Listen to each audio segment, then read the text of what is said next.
Athens, कला का शहर एथेंस, वो शहर जहां देवता भी इंसान बनना चाहते थे और इंसान देवता होने का दावा करता था। वहीं रहता था एक शिल्पकार, डेडलस। उसके हाथों में ऐसा हुनर था जो पत्थर में जान डाल देता था। वो सिर्फ चीजें नहीं बनाता था, वो उन्हें आत्मा देता था। पर जादू की सजा होती है, कभी ना कभी उसका असर पलट जाता है। डेडलस का एक भतीजा था, तालोस, जिसे वो अपने बेटे की तरह सिखाता था।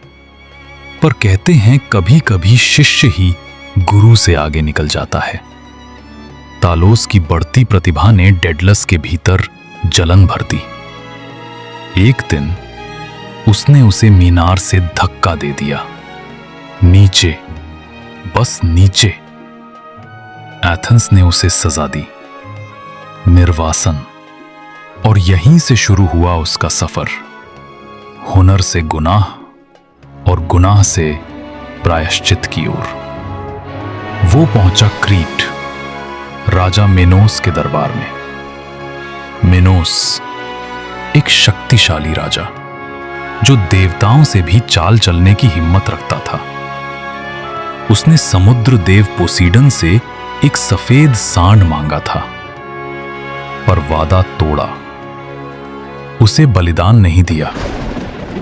देवता क्रोधित हुए। मिनोस की पत्नी पासिफे को श्राप मिला।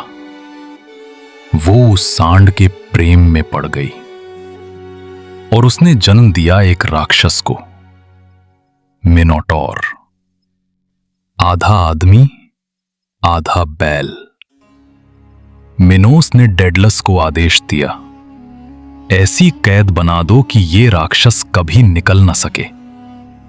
और डेडलस ने बना दी भूल भुलैया, इतनी उलझी कि खुद देवता भी रास्ता पूछते। राजा खुश हुआ, पर डेडलस के भीतर कुछ मर गया था। उसने कला को जंजीरों में ढाल दिया था। उसकी रचना अब इंसानियत की कब्र बन चुकी थी। सालों बाद एथेंस का एक योद्धा आया, थीसियस। वो मिनोटॉर को मारना चाहता था ताकि अपने लोगों को आजाद करा सके। मिनोस की बेटी एरियाडने, जो थीसियस से प्रेम करने लगी थी, डेडलस के पास आई और बोली, उसे बचने का कोई रास्ता बताओ।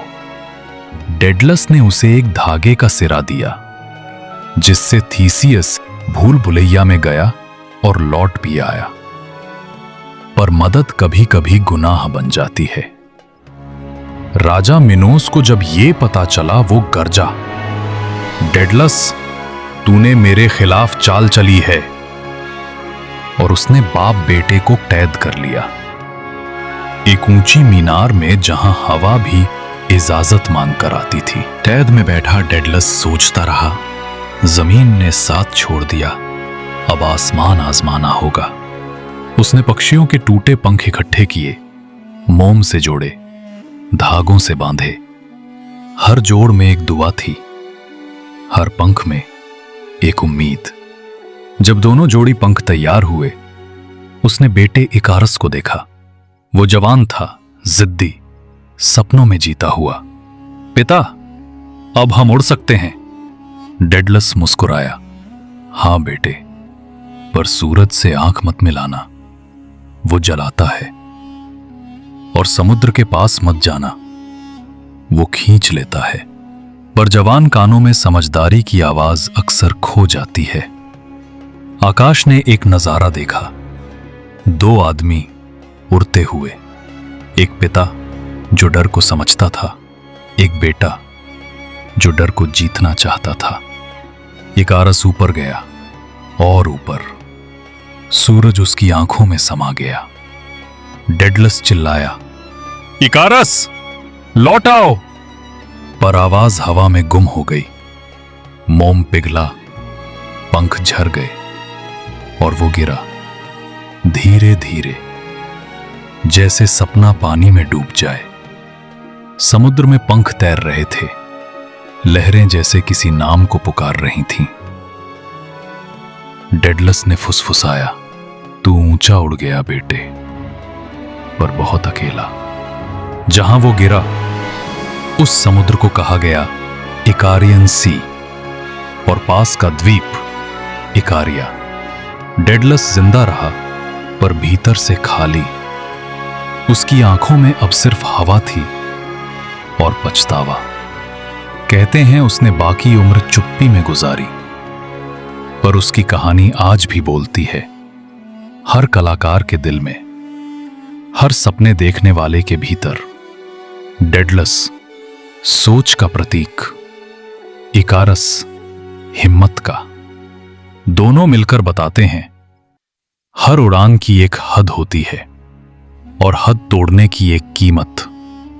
पर अगर कोई उड़ने की कोशिश ही ना करे तो फिर जिंदगी क्या है, सजा या इंतजार? उड़ना जरूरी है, पर जलना उससे भी ज्यादा सच्चा। कहानियां सिर्फ सुनी नहीं जाती, महसूस की जाती हैं। अगर ये कहानी दिल तक पहुंची हो तो सब्सक्राइब कीजिए, क्योंकि ये तो बस शुरुआत है। अगली उड़ान की खबर सबसे पहले पाने के लिए घंटी जरूर दबाइए।